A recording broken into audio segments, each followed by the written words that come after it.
लोकसभा चुनाव का आगाज हो चुका है। भाजपा ने अपने प्रत्याशियों के नामों की घोषणा कर दी है।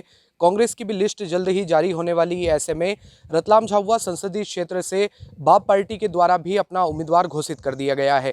हमारे साथ इस वक्त मौजूद है इंजीनियर बालू सिंह जी गामड़, जो पूर्व में यहाँ पर पेटलावद विधानसभा से बाप पार्टी के उम्मीदवार होकर चुनाव मैदान में थे और अच्छी खासी वोटों के साथ इन्होंने यहाँ पर मेहनत की थी।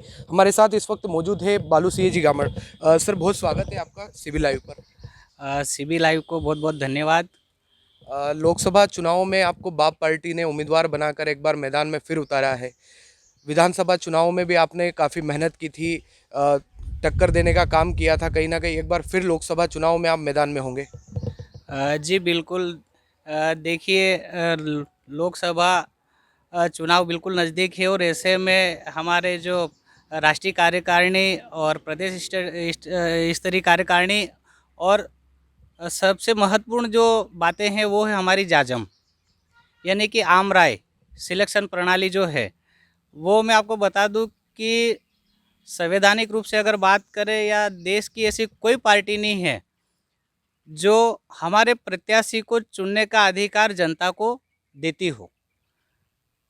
सारे जितने भी आप देखोगे, जो जितनी भी राष्ट्रीयकृत पार्टियां हैं, उनके जो प्रत्याशी हैं वो एक हायर कमान द्वारा चुने हुए हैं, न कि जाजम पर बैठकर या आम पब्लिक द्वारा।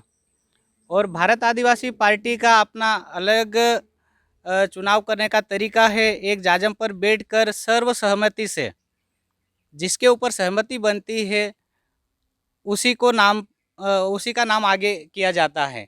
उसमें देखा जाता है कि व्यक्ति सर्व समुदाय को लेकर चलने वाला हो, जनहित के मामले हो, जो मूलभूत सुविधाएं हो, ऐसी कोई बातें रखता हो, संवैधानिक जो बातें हैं वो जानता हो, और ऐसे बहुत सारे उनके पैरामीटर है, मापदंड के। सर, आप जिस तरह से विधानसभा चुनाव में आपने मेहनत की थी, लगभग 15,000 से ज़्यादा आपको वोट मिले थे। लोकसभा चुनाव में आप क्या उम्मीद करते हैं कि इस बार आपको कितने वोट मिलेंगे? पहले के मुकाबले इस बार ज़्यादा वोट का प्रतिशत रहेगा? देखिए, विधानसभा का जो चुनाव था उस समय कहीं न कहीं पार्टी का जो आगाज़ हुआ था वो जस्ट 2 महीने पहले हुआ था, और आज की स्थिति बिल्कुल उसके मतलब बहुत अच्छी स्थिति है। हमारे विधायक जी हैं, मध्य प्रदेश के इकलौते भारत आदिवासी पार्टी से जीते हुए हैं, और राजस्थान में भी हमारे 3-3 विधायक हैं। और आज अगर हम बात करें तो विधानसभा की तुलना में लोकसभा में हमारे कार्यकर्ता जुड़े हैं, आम पब्लिक जुड़ी है, और कहीं न कहीं आम पब्लिक हम पे और विश्वास भी करने लगी है कि हाँ, ये बिल्कुल जनहित की बात करते हैं और आगामी जो समय है वो हमारा रहेगा। और रही बात वोट की, तो आज की स्थिति में हमारे पास अगर तीनों ही जिलों की बात करें तो हमारे 1.5 लाख वोटर्स तो हमारी मुट्ठी में ही हैं, जो कि विधानसभा के समय के। और आज की बात करें तो उसके 2 गुने 3 गुने हो चुके हैं। कांग्रेस की ओर से भी प्रत्याशी सामने रहेंगे, बीजेपी से भी रहेंगे। किसे आप मुकाबले के रूप में लेंगे? किसको चुनौती मानेंगे? देखिए, चुनौतियाँ तो अपने कार्यों पर निर्भर करती हैं। आपकी प्लानिंग कैसी है, आप क्या सोचते हो, और आपका विज़न क्या है? भाई, लोग चाहते क्या हैं, उनकी परेशानियाँ क्या है, उनके मुद्दे क्या हैं, उनकी आवश्यकताएँ क्या है, ऐसे बहुत सारी चीज़ें हैं। चुनौती तो देखो, कहें तो सभी से है और नहीं कहें तो किसी से नहीं है। लोकसभा चुनाव में बाप पार्टी का क्या मुद्दा होगा? किस तरह जनता के बीच पहुंचेंगे? उन्हें किन मुद्दों से जोड़ेंगे और उनकी किस तरह परेशानियों को दूर करने के प्रयास होंगे?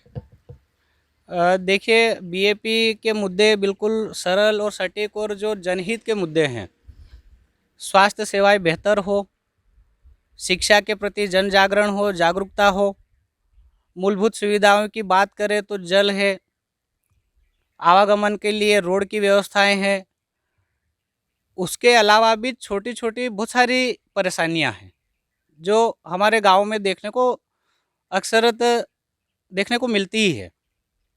बहुत सारे मुद्दे हैं हमारे पास। अच्छा, और विशेषकर जिस तरह से आदिवासी समाज को लेकर बाप पार्टी के द्वारा ये पार्टी बनाई गई है।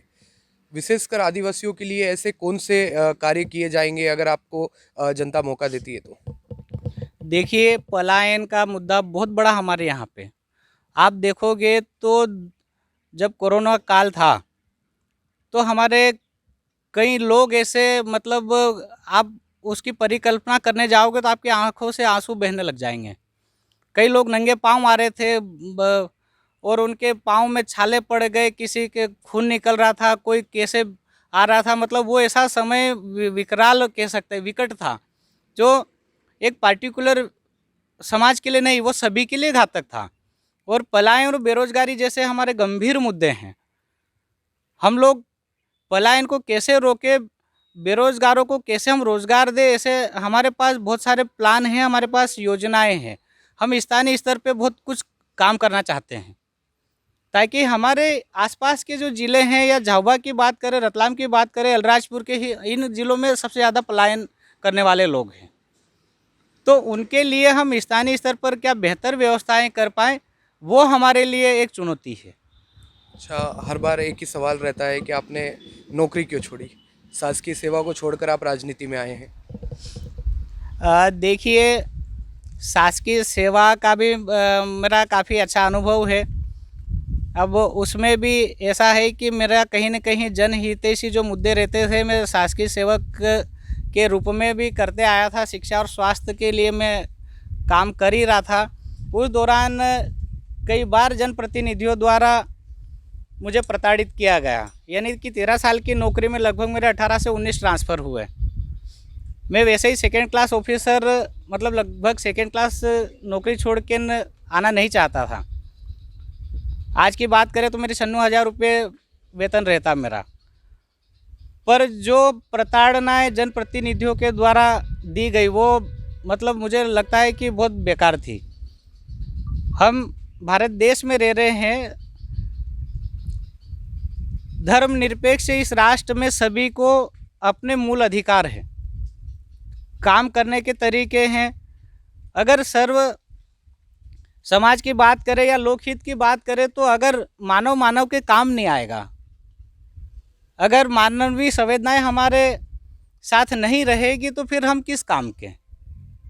मानव जीवन अगर है तो एक दूसरे की भावना की हम कदर करें, उनकी जो परेशानियां हैं अगर थोड़ी बहुत भी भागीदारी कर पाए तो हमें करना चाहिए। मैं शुरू से ऐसा विश्वास रखता हूं और मैं वही कर रहा था।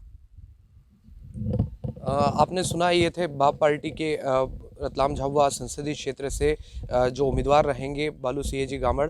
इन्होंने कहा है कि जिस तरह से स्वास्थ्य और शिक्षा के मुद्दे पर पिछली बार भी जो इनके मुद्दे थे, उन्हीं मुद्दों के साथ इस बार फिर एक बार मैदान में होंगे और निश्चित ही ये जीत का दावा किया गया है। शान ठाकुर, CB लाइव के लिए पेटलावद।